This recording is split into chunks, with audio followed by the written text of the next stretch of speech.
So move your legs. Raise your hand if you've ever seen a TED Talk. Woo! Woo! Alright, so we got plenty of folks in here who have seen TED Talks. And if you haven't seen a TED Talk before, they are generally a talk that's given at a conference by someone who has something interesting to share, and an audience of people who are interested in hearing it. And they record these talks and they put them online. Like what you're doing? Exactly what I'm doing. So I'm recording something right now. I have an audience.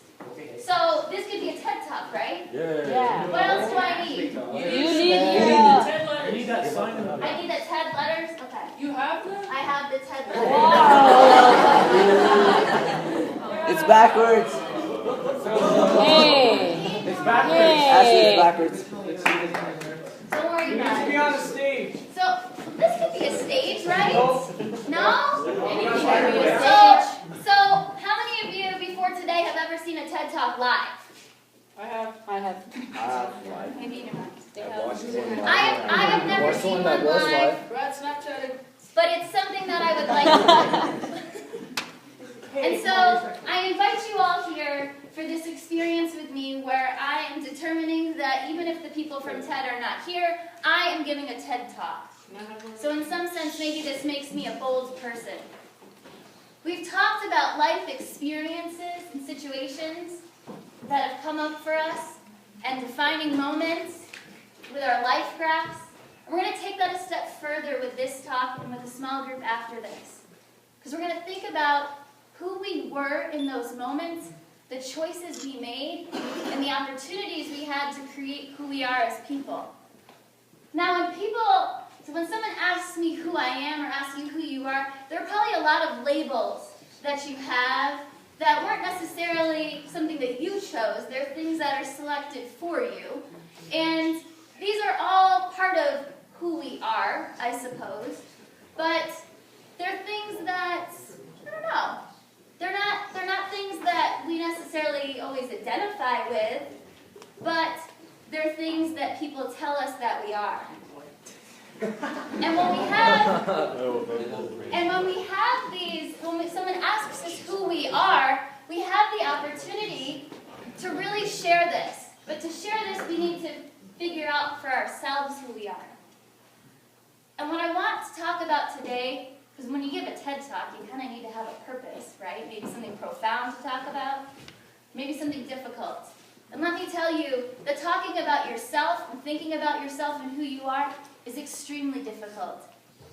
Because who you are is going to be something that's with you until the day you die.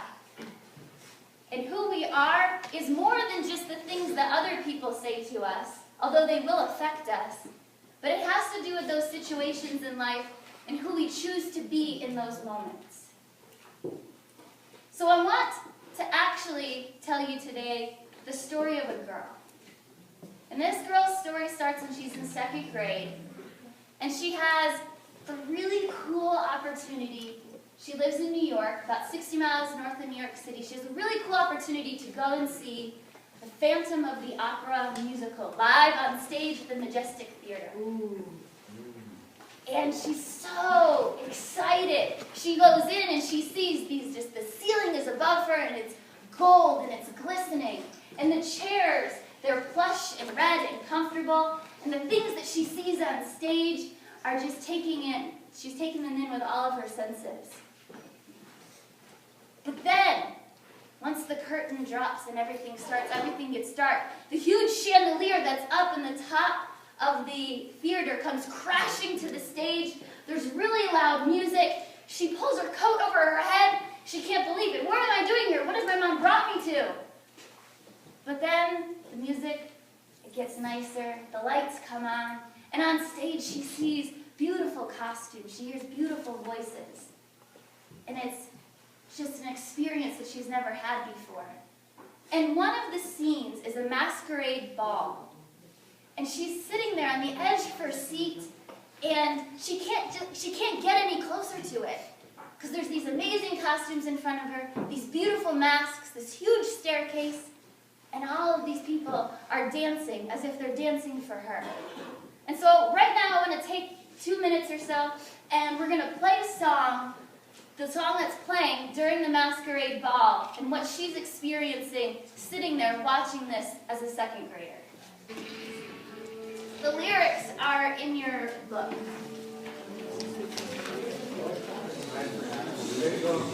Okay.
that happen in this story, but she's just amazed.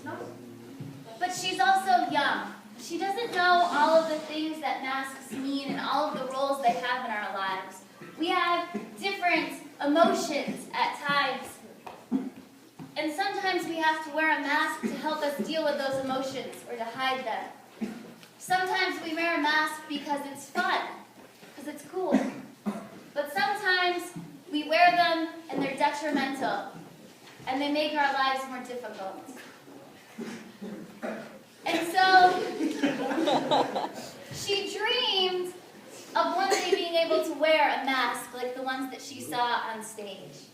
She was so excited that on the ride home on the train, she sang the songs, much to the delight or disgust of the passengers around her.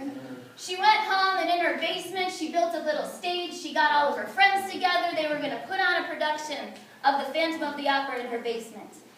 And as you can imagine, it was never quite as amazing as what she saw on stage, but still, she dreamed that one day her life would be such that she would get to wear sparkling, glittering things, make people happy, give people the experience she had had at that show.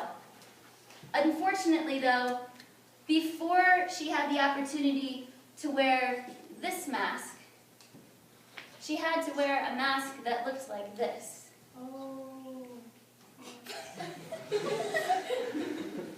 Because what happened to her is she was diagnosed with a life-threatening condition when she was in the 5th grade. And in order to keep her safe, to keep her protected, whenever she went out in public for 100 days, she had to wear a mask like this to ward off illness and germs, things that all the rest of us are perfectly fed when our immune systems are fully functioning. And it was a difficult time, and there were lots of unknowns in her life. And it helped her to think about who she was. But she also realized that wearing this mask and having to go to public places meant that other people looked at her, and they determined who she was as well. One time she went to a fabric store with her mom, and the woman at the counter, she looked at her, the girl with the mask, and then she turned to the mom. She said, she in a car accident? And the girl realized that no matter how she felt about herself inside, people were still going to look at her and were going to come up with their own distinctions. And eventually, she got better. She was able to take the mask off, and she was well again. But part of the problem was the fact that all of the people, her support system, her community, her friends, her family, who had helped her through this time to be able to get through that illness, they still looked at her like she wore that mask. It was like a tattoo on her face that she couldn't scrape off. And again, she felt like people saw her in a way that she didn't actually see herself. And then something happened, and an opportunity arose where this glittering mask became a possibility, but a possibility in a way that she hadn't ever imagined.